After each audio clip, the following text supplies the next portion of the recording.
Hello and a very good evening to you and welcome to Primetime News here on News First, coming to you live on TV1. I am Shaheen Jurangpati. And I'm Mina Bongzo. Here's a look at your headlines for tonight. Estate workers protest at Goldface demanding a daily salary of 1,000 rupees. Tenure of the Northern Provincial Council to conclude tonight. CV Vigneshwaran forms new party. Reasons for the delay to hold provincial council elections. Hemasiri Fernando appointed to the post of chairman of Board of Investments. Heavy rains predicted for many provinces. Public advised to be vigilant of lightning and landslides. Sri Lanka ranked top country for travel in 2019. Jamal Khashoggi's son meets Crown Prince Mohammed bin Salman.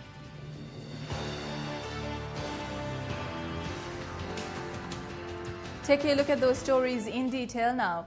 A demonstration free of political interference was held at the Goldface Green today, demanding that the daily wage of plantation workers be increased to 1,000 rupees. This was a peaceful demonstration organized by the people with genuine intentions. Each and every individual who participated in this demonstration demanding a 1,000 rupee daily wage of estate workers was an organizer. The protesters who had gathered devoid of any political motivation or interference were all attired in black.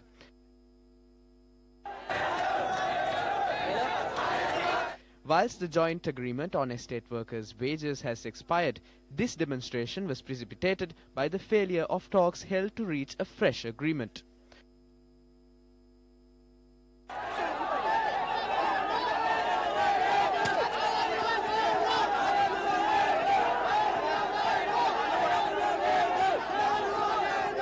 A group of demonstrators had attempted to move towards the presidential secretariat but were prevented from doing so by the police. A notable feature of this demonstration was that it had been organized in a manner that did not inconvenience the public.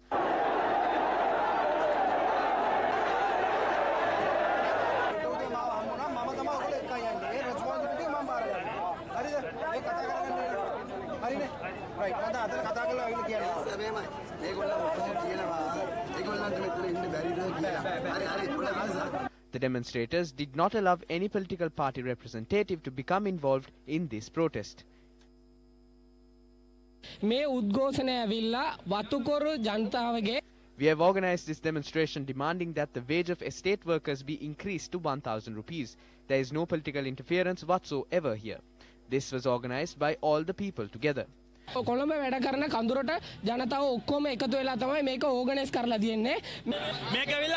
We are all owners of this demonstration.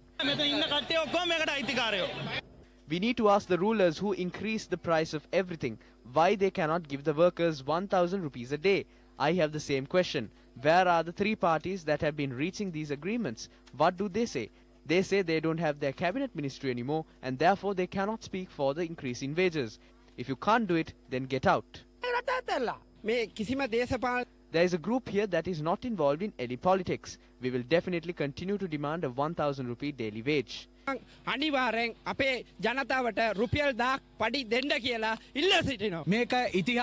This is a historic event. We call on the President to take up this issue and to increase the daily wage to 1,000 rupees.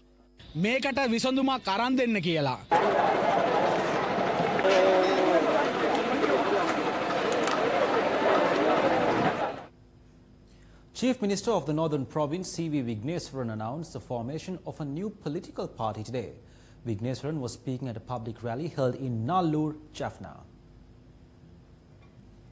The public rally was organized by the Tamil People's Council, which is co-chaired by CV Vigneshwaran. Speaking at the rally, which was attended by religious leaders, political party representatives and a large number of supporters, Vigneshwaran explained his reasons for leaving the Tamil National Alliance. I am not a person connected to any political party. I came forward at the last election as a common candidate. I contested from the Tamil National Alliance, but those leaders expected to engage in politics while using me as a puppet.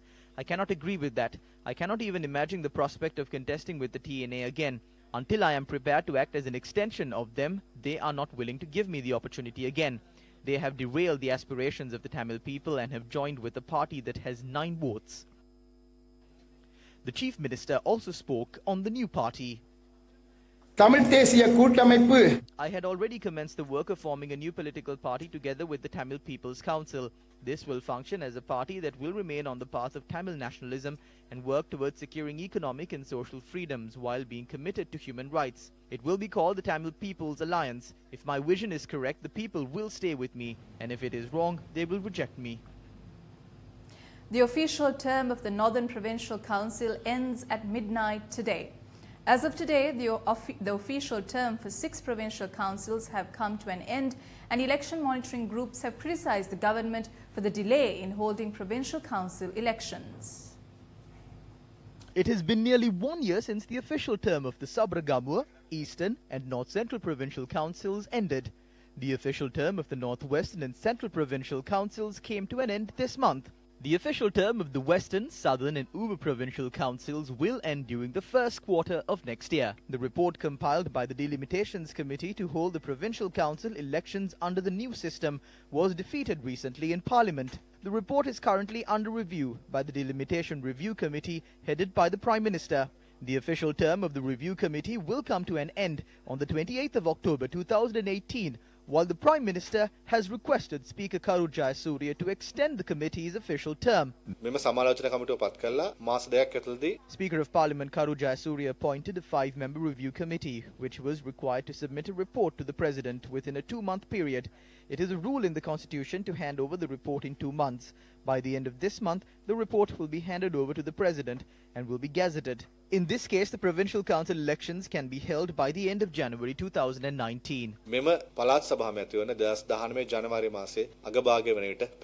Meanwhile, State Minister of Provincial Councils and Local Government, Shriyani Vijay Vikrama, stated that a meeting headed by the President was held recently to discuss matters pertaining to the upcoming elections. The Prime Minister and several parliamentarians attended the meetings.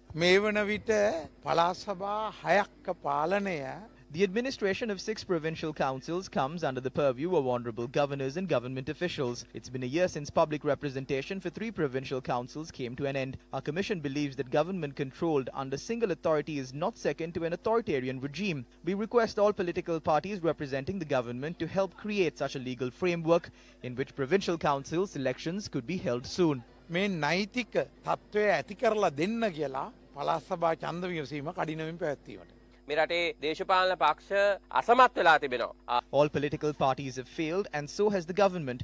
There is no point of having discussions with the Elections Commissioner or presenting facts to the media. When the government should ideally implement the necessary measures to hold elections, political parties should be clear in their decisions. As the leaders of the country, the President and Prime Minister are mainly responsible for holding elections in due course. The country and provincial councils cannot go forward without a democratic framework and public representation. So we request all political parties to collaborate in the decision-making process to hold elections without further delay.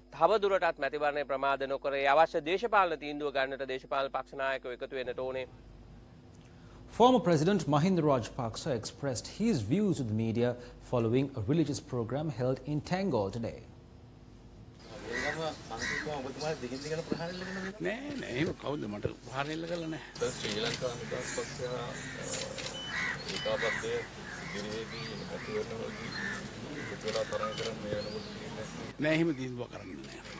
Such a decision has not been taken. The whole government is afraid of facing elections since they know they are going to lose.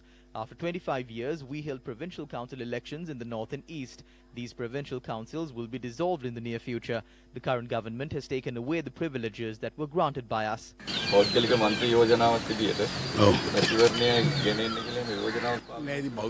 There is no point of bringing in a private member's bill. Though the bill is approved, it is the current government who must hold elections. Even though the constitution says that elections must be held, the current government is not following the respective procedures. It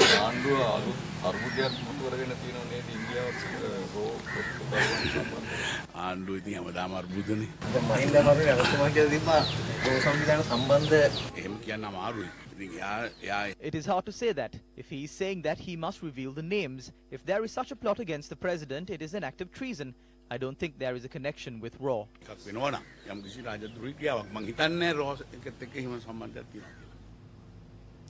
Minister Gayantha Karunatilaka says attempts are being made to conceal the issues that have arisen among members of the joint opposition. He made these comments after an event held in Galle. While keeping the promises made to the people, we hope to continue with the government that was formed with the merger of two main political parties with the leadership of the President and the Prime Minister. The friction within the joint opposition has caused serious issues to them. They are trying to show there are issues between the President and the Prime Minister. They cannot remain as a single group, so how are they going to form a government?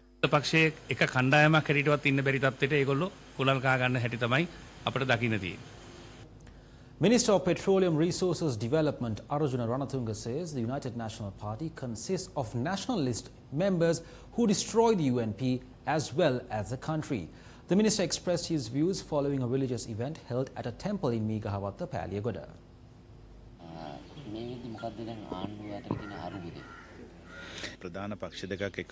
When two main political parties work together, it is normal to face minor problems. I believe that the President and the Prime Minister are aware of the problems both parties face. Either party did not succeed in the previous election, and this is a sign that the public wants both parties to work together. If both parties do not collaborate, we are deceiving the people. The SLFP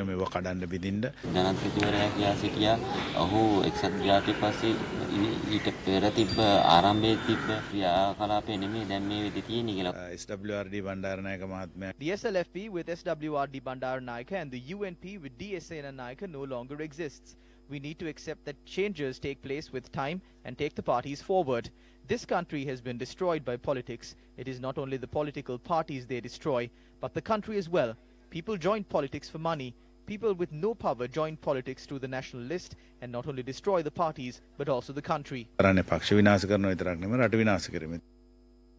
people who have not received the mandate of the people at the general election currently function as members of the Cabinet of Ministers of the current government. 5 of them represent the United National Party, while 6 entered Parliament through the national list of the United People's Freedom Alliance. From the United National Party, the current Speaker of Parliament Karujaya Surya was provided a seat in Parliament through the national list. Minister of Development Strategies and International Trade Malik Samaravikrama, Minister of Wildlife Field Marshal Sarath Fonseca, Foreign Minister Tilak Marapana, Deputy Minister of Petroleum Resources Anoma Gamage and Minister of Resettlement and Rehabilitation D.M. Swaminathan were also appointed through the national list.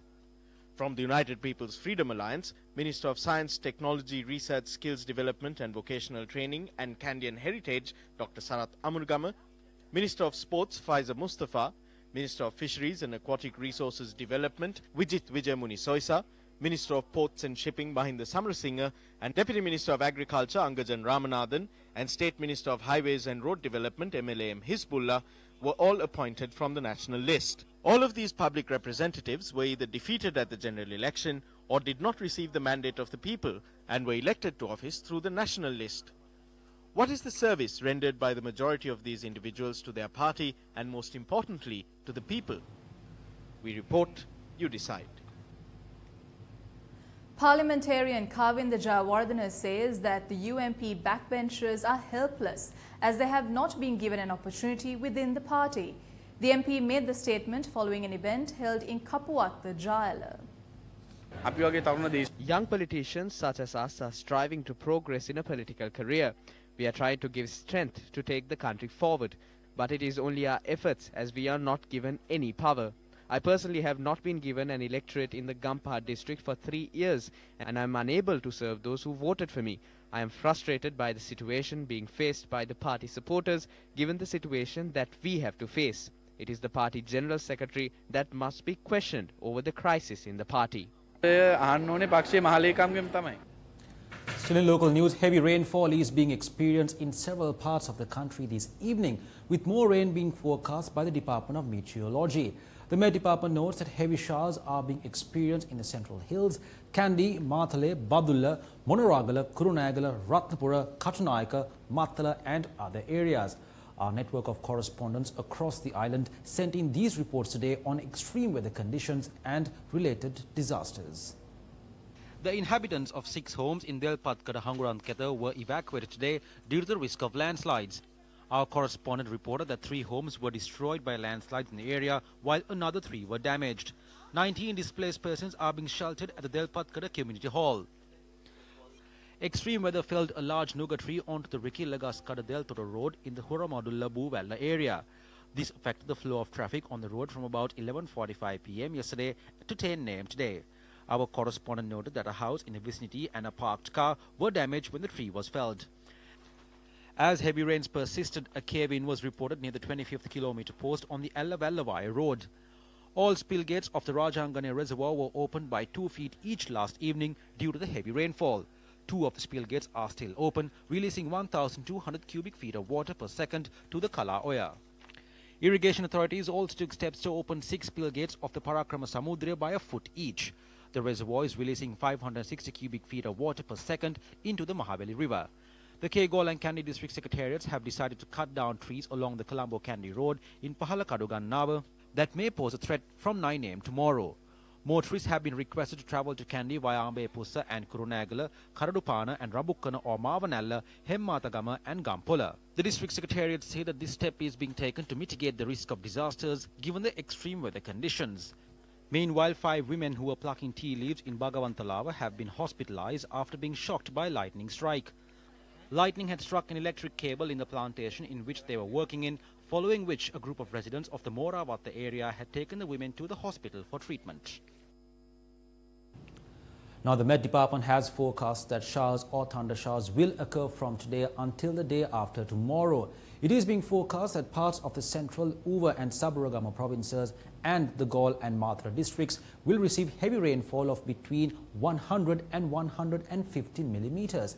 Meanwhile, Sri Lankan Airlines flight UL504 en route from Bangkok to Colombo was diverted to Matala Airport due to the adverse weather conditions in Colombo. Today is the Wap Full Moon Poya Day, which marks the end of the Vas season for bhikkhus.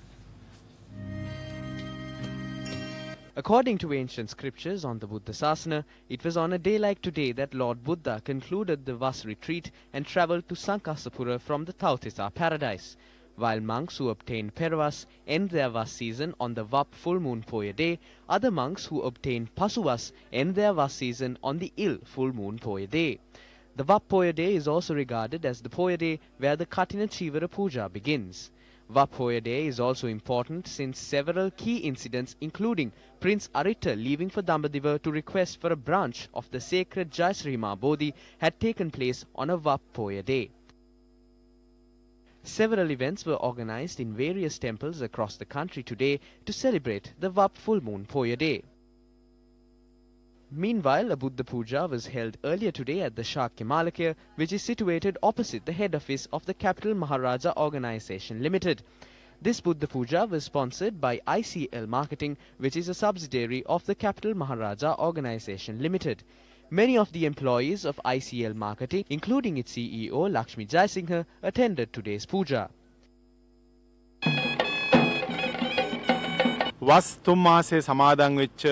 With the arrival of the Vap Poya Day, people are able to provide bhikkhus with robes for the year to come. The month to come, starting from today, is identified as Chivaramasya. Today can be considered as a day of utmost importance since it is on a day like today, Sangamitta Theraniya was invited to Sri Lanka to establish the Bhikkhuni Sasana in Sri Lanka.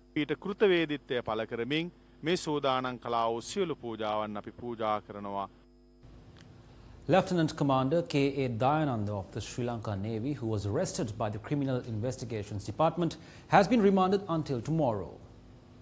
The suspect was produced before Colombo Additional Magistrate KCA Samar Divakara today and was ordered into remand custody. Lieutenant Commander Dayananda was arrested by the CID yesterday over the 2009 abduction and disappearance of 2 businessmen in Dematagoda. The laying of the foundation stones and the commencement of work on 8 model villages under the Samata Sevena program was marked in the Hambantota district today. The event was held under the auspices of the Deputy Leader of the UMP and Minister of Housing and Construction, Sajid Premadasa. Foundation stones were laid today and ground was broken for model villages number 1437 through to 1444. A total of 200 homes will be built under this project. The laying of the foundation stones and the groundbreaking ceremony were held parallel to the birthday of Hema Premadasa, Minister Sajid Premadasa's mother. A story they have been spouting recently is that Parliament adopted an act to pay compensation to LTTers. This is an astounding story. Most of the political leaders killed by the LTTE were from the UNP. What do these acts say? It is for the payment of compensation to families affected by the war. Didn't war heroes sacrifice their lives to save the country? Does paying compensation to the families of these war heroes equate paying compensation to LTTers? Is it a sin to pay compensation for civilians killed by the LTTE? Is it wrong? Is it an act of treason? Now they are twisting the meaning of the act to say that compensation will be paid for LTTE suicide bombers, and they are trying to tell that story to the country. My friends, their greed and thirst for power is such that they are uttering barefaced lies in broad daylight in their attempt to get to Temple Trees and the President's house as fast as possible.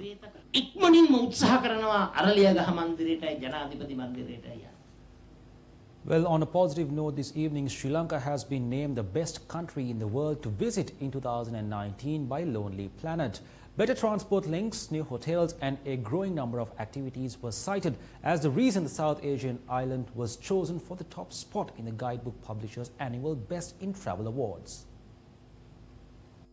Lonely Planet's Best in Travel lists the top 10 countries, cities and regions alongside other travel experiences for the year ahead. Tourist visits to Sri Lanka are increased from 447,890 in 2009 to an all-time high of 2.1 million last year. Germany is rated second in the country's list and Zimbabwe comes in third. In fifth position is Kyrgyzstan, while Copenhagen, Shenzhen in China and Novi Sad in Serbia were named the best cities to travel to in 2019. From my point of view, it is only now that we are getting the recognition from the international media for Sri Lanka to be appreciated as the finest destination for tourists. The Colombo hoteliers complain that the tourists who come to Sri Lanka don't stay in Colombo. And to that, I have always said, why don't you open up the nightclubs? And that's where the attraction is. The other day, the Golf Face Hotel started a nightclub which was very attractive. I don't know whether you were there. I was able to visit there. And I would have loved to stay longer, but... Since its inception, the construction of the Central Expressway has come under strong criticism as it has been marred with irregularities. Newsfirst revealed on many instances where the government has departed from the due procedure when implementing the Central Expressway project. Following the request made by the Road Development Authority to the Japanese Special Envoy requesting to make 3 recommendations each for the construction and consultation work on the Central Expressway, Japan presented 3 contractors. However, due to the lack of experience on road constructions, 2 bids were disqualified and Taisei Corporation was selected. Taisei failed to provide a bid security and was therefore deemed unfit for the project. Thereafter, following a request made to the Japanese ambassador's office, a 4th bid was made, this time from Fujita Corporation. And since Fujita was also deemed unfit for the project, the construction reverted to Taisei Corporation. However, President Maithripala Sirisena, in his observation dated the 15th of May 2017, stated that the proposed action under item number 7 of the Cabinet Committee on Economic Management meeting held on the 3rd of May 2017 does not comply with the principles embodied in the public procurement process. The President then recommended that this matter should be taken into consideration by the CCEM and the Ministry of Higher Education and Highways. But, disregarding the recommendations made by the head of state, the relevant officials awarded the contract to Taisei Corporation. Commercial loans were also obtained from the Tokyo Mitsubishi Bank with high interest rates. Who benefited by these actions? News First will soon reveal the individuals who departed from due procedure for personal benefits. A friendship forum to celebrate the 5th anniversary of the unveiling of the Belt and Road Initiative, which is a development strategy adopted by China, was held in Colombo today. The The forum was organized by the Association for Sri Lanka-China Social and Cultural Cooperation alongside the Association for Friendship with Foreign Countries in collaboration with the Chinese Embassy in Sri Lanka. The chief guest for this event was Speaker Karu Jayasuriya. Many other local and foreign dignitaries also attended this event, including Ambassador of China to Sri Lanka, Chen Zhu-yuan. We are very happy to have been one of the first countries to have recognized China, because Sri Lankan leaders at that time saw the potential of the country. And that's why we are very happy that this relationship has been increasing, and China has been supporting us in many instances. For the rubber they purchase from Sri Lanka, they pay a premium above the world market. We benefited by that. Not only that, they also paid extra money for our replanting program. Then as far as the imports are concerned, for the supply of rice, they gave rice at a lower price to the world market. So therefore we benefited in both ways. We have a very ambitious program to give our people a better quality of life. With that, we wrap up tonight's edition of Primetime News on News First. I'm Mahina Bongzo. And I'm Shine Jerome Party. Good night and take care.